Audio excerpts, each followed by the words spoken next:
He was a man of terrifying barbarity, a genius at political treachery. For a quarter of a century, he organized, he exploited, engaged in mass murder, until he dominated 1/3 of the world. His name is Joseph Stalin, and this is his biography.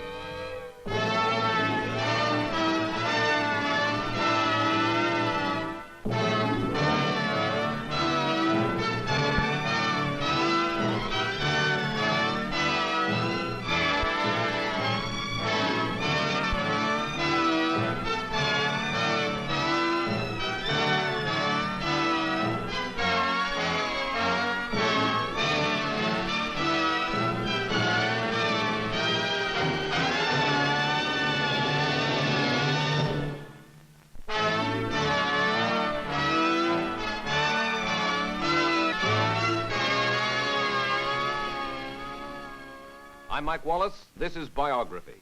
Our story, Joseph Stalin. In the early 1920s, when Stalin was scheming for power in the Soviet Union, he said, "To choose one's victims, to quench an unrelenting vengeance, and then to go to bed. There is nothing sweeter on earth." This was Stalin's cold-blooded formula in his own country, and he was equally ruthless in his drive to dominate the world.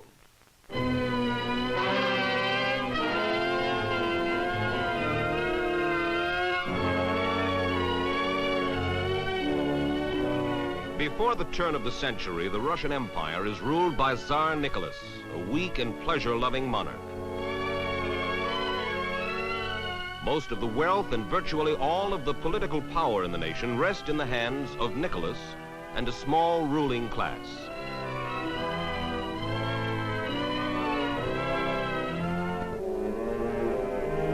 The Russian people, the masses, live primitively, millions of them in degrading poverty. They are uneducated and oppressed. Over the years, their protests and uprisings have been smashed by the czars. It is from such people that Joseph Stalin comes.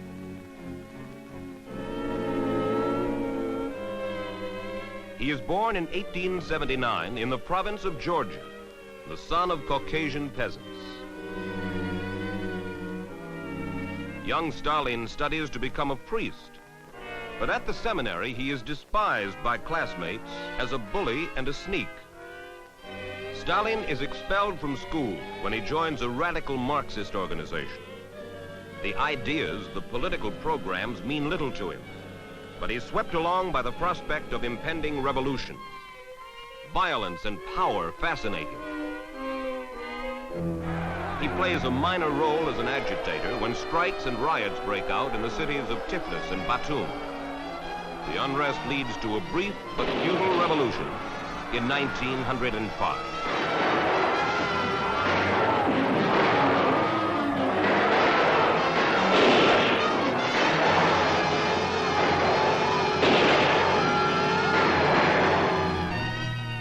Stalin is arrested as an agitator. In the next few years, he will be arrested time and again. People who know him suspect he is a double agent, that sometimes he is a revolutionary, but that when it suits his purpose, Stalin becomes a spy and informer for the Tsar's secret police. Stalin becomes a follower of Nikolai Lenin, the leader of a small band of revolutionaries. Influenced by the ideas of Karl Marx, Lenin schemes to set up a communist dictatorship in Russia. He wants to overthrow the government, seize all private property, and establish what he calls the dictatorship of the proletariat, the working class. Says one observer, even when he sleeps, Lenin dreams of nothing but revolution. Lenin and his followers wait for the right moment.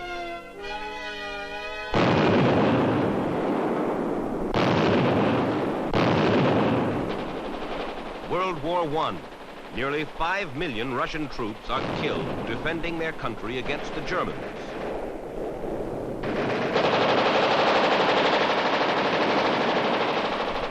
Though his army is shattered and his people demoralized, Tsar Nicholas fails to realize that his grip over Russia is slipping.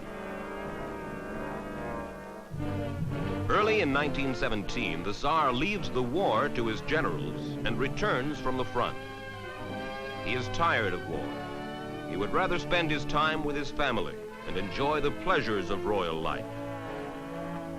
His advisors warn him that the Russian people are on the edge of revolt, that he must grant his people more freedom before it is too late. But the Tsar refuses. "I allow no one to give me advice," he declares. But finally, even Tsar Nicholas realizes that a crisis is brewing. He decides to leave his palace near Petrograd for the peace and safety of a military garrison 400 miles to the south. There, he says, "I shall take up dominoes again in my spare time."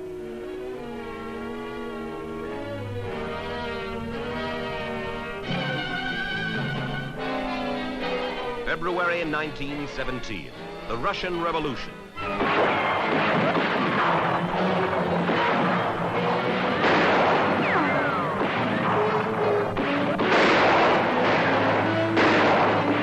The people overthrow the corrupt monarchy. Tsar Nicholas and his family are arrested and later executed. After centuries of oppression, the Russian people think they are finally free. A provisional government is set up, controlled by moderate socialists. Nikolai Lenin and Joseph Stalin have played no part in this revolution. Now, however, Lenin sets to work, scheming to overthrow the new government and seize control. Stalin plays only a minor role in Lenin's efforts to build up his radical party, which is called the Bolsheviks. The Bolsheviks amass military strength under the command of Lenin's chief lieutenant, Leon Trotsky. Now the time is right. The Bolsheviks are ready to smash the shaky new government. October 1917, a second revolution convulses Russia. The Bolsheviks surge through Petrograd. Joined by deserters from the armed forces, they storm the Winter Palace, headquarters of the provisional government.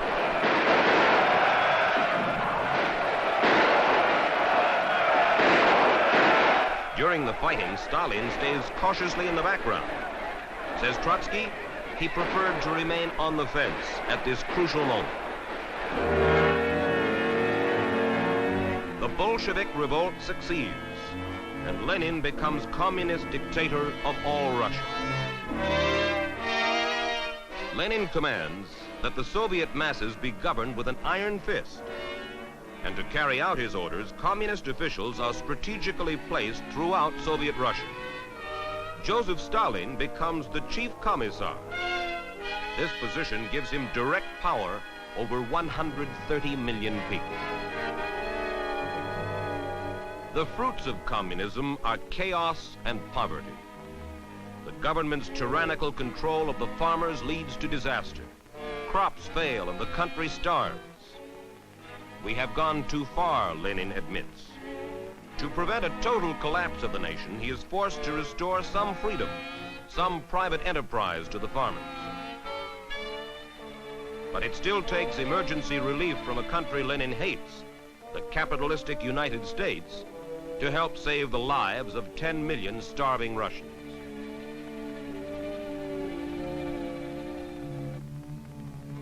(1924). Lenin is dead.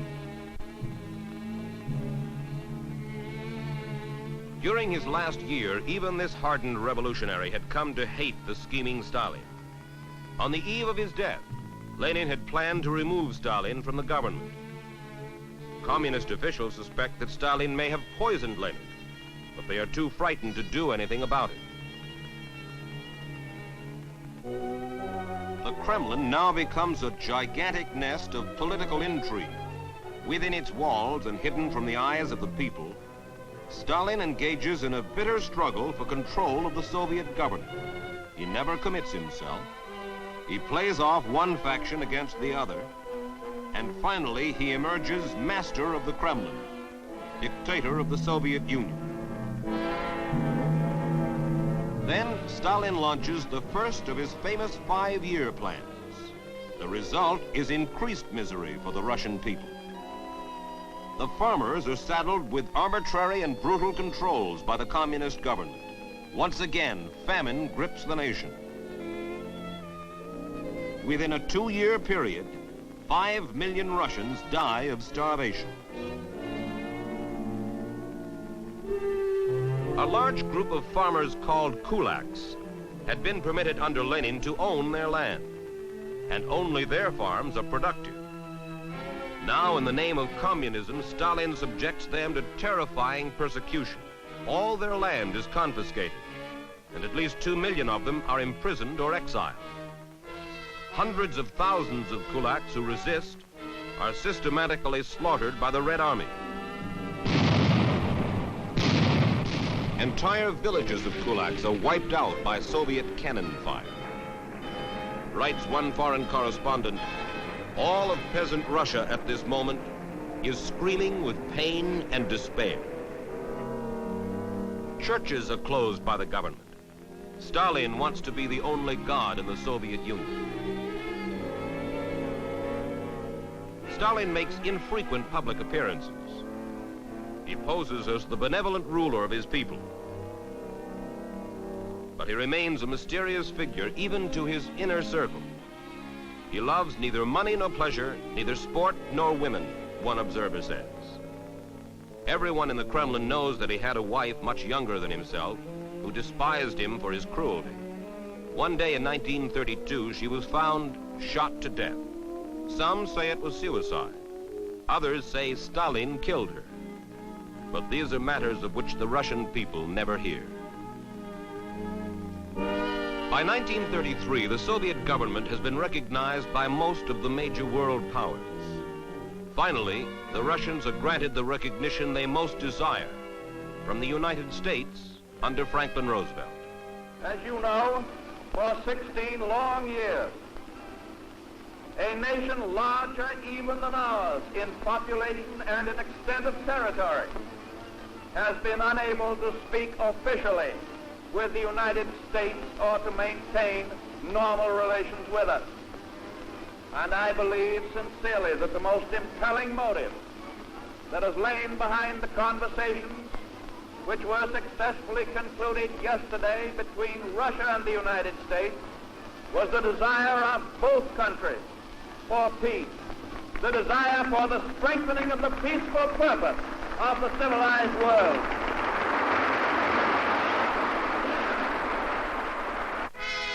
This diplomatic recognition boosts the prestige of Stalin's nation in the eyes of the world. It also paves the way for badly needed trade and credits from the United States to bolster the chaotic economy of the Soviet Union. August 1936. Stalin begins a series of purge trials that shock the world. Most of the defendants are leading members of the Communist Party itself. They are on trial for their lives on trumped-up charges of spying, subversion, and treason. Stalin wants to liquidate them for 2 reasons. Their political power may someday be a threat to him, but more important, they have seen over the years first-hand evidence of Stalin's treachery. They know too much.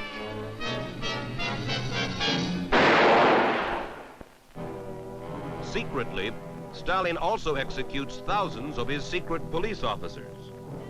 They have helped him stage the purge trials. They also know too much. The purges, the mass liquidations, have made Joseph Stalin absolute dictator of a servile nation. The lives of millions of his fellow Russians have been sacrificed in his climb to power. Now, he vows, he will thrust his communist regime on the entire world.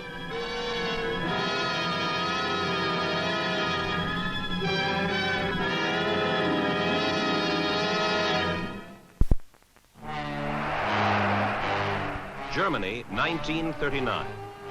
For the past 6 years, Joseph Stalin has suspiciously watched the rise of another dictator, Adolf Hitler. Publicly, Stalin denounces Hitler, but privately they work out a sinister agreement, a non-aggression pact between their 2 nations. This alliance between the most terrible dictators in history will open the floodgates to the most devastating war in history.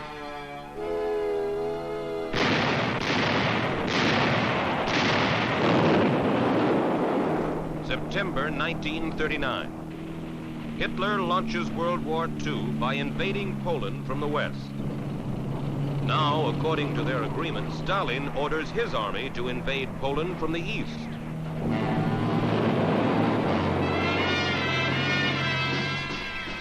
As the months pass, Adolf Hitler conquers one country after another. He decides he doesn't want a long-term partner in the domination of Europe. He plans to double-cross Stalin and conquer the Soviet Union itself. Hitler's panzer divisions slash through Russia. In only 6 months' time, they surge to within 20 miles of Moscow. Stalin desperately wants to hold on to his communist empire. He orders his retreating armies to destroy everything behind them, to leave the Nazis only scorched earth.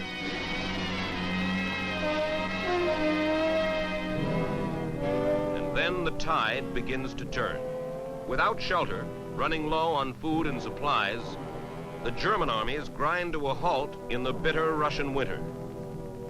Aided by $11 billion worth of arms and materiel from the United States, the Soviet Union begins to push back the Nazi hordes.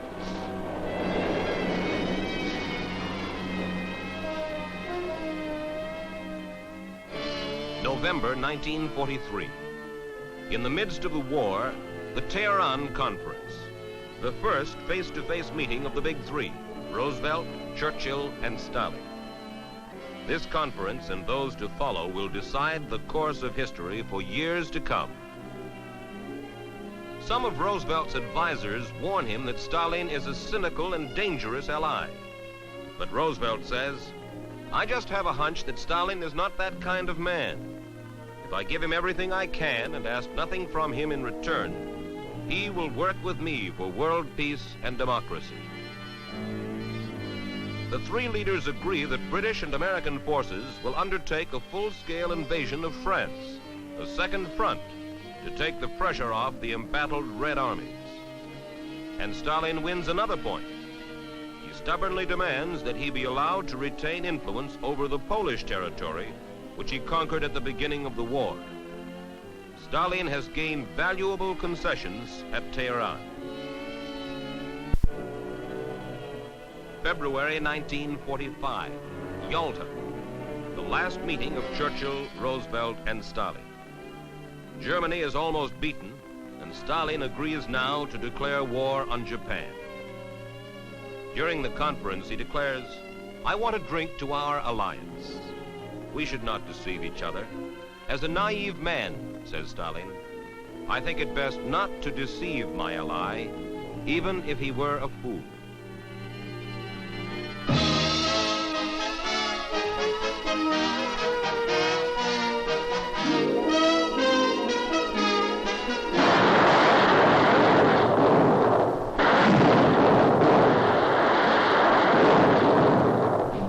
May 1945.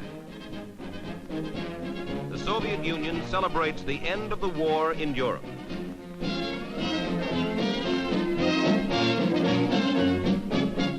One of the celebrators is Stalin's son, Vasily, an Air Force general. In spite of the mysterious circumstances of his mother's death years before, Vasily remains close to his father. Joseph Stalin is now exultant. He has not only saved his empire, he has enlarged it by taking military or political control of large areas of Eastern Europe.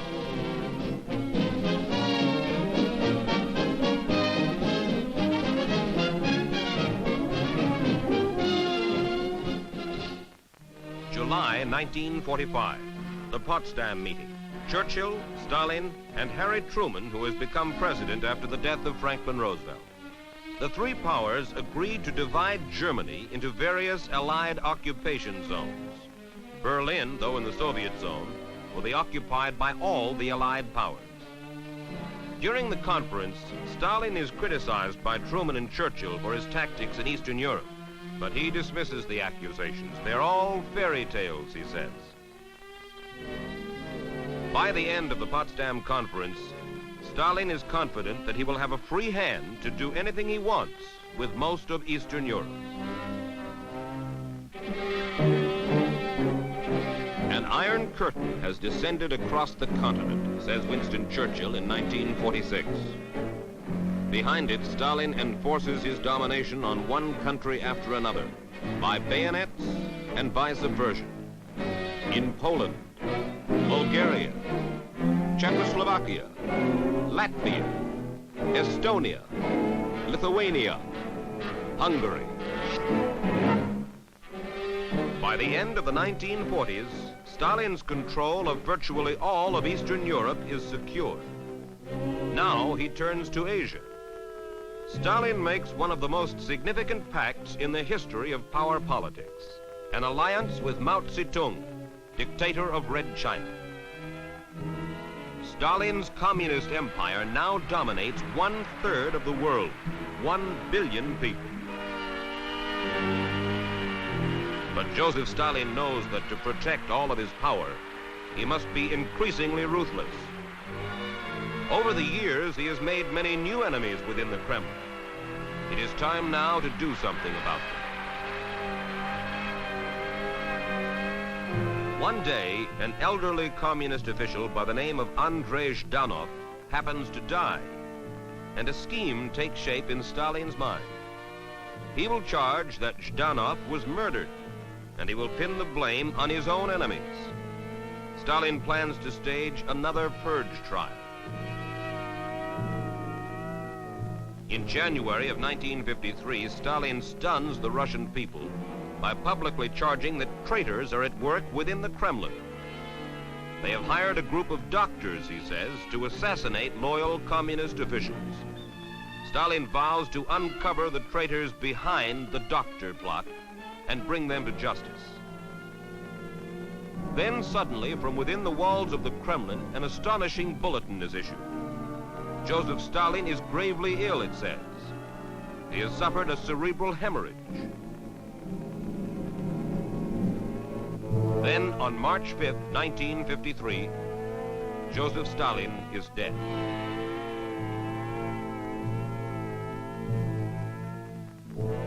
More than 1 million people will wait in line to see his body, which is placed next to Lenin's in the mausoleum in Red Square. The dictator's death starts speculation throughout the world. Stalin had obviously been planning a political purge. Perhaps his intended victims beat him to it, killed him first. Nobody outside of the Kremlin knows for sure. But Joseph Stalin, the shoemaker's son who brutally schemed his way to domination over 1/3 of the world, is now dead. A power struggle takes place within the Kremlin to determine his successor. The man who finally triumphs is Nikita Khrushchev. It was Khrushchev who carried out many of Stalin's political purges in Moscow and mass murders in the Ukraine. In a remarkable speech in 1956, he tries to whitewash both communism and himself. He admits that horrible crimes were committed in the past, but Stalin alone was guilty, he says. The system which Stalin built is innocent. And so am I, he claims. Khrushchev orders an end to the cult of Joseph Stalin. He decrees that Stalin's body be removed from its place of honor and buried in an obscure grave within the Kremlin walls. Throughout the Red Empire, statues in Stalin's honor must be destroyed. Such is the final reward for Joseph Stalin, the tyrant whom Khrushchev once called our father, our leader, a loving gardener who tends and cares for us all.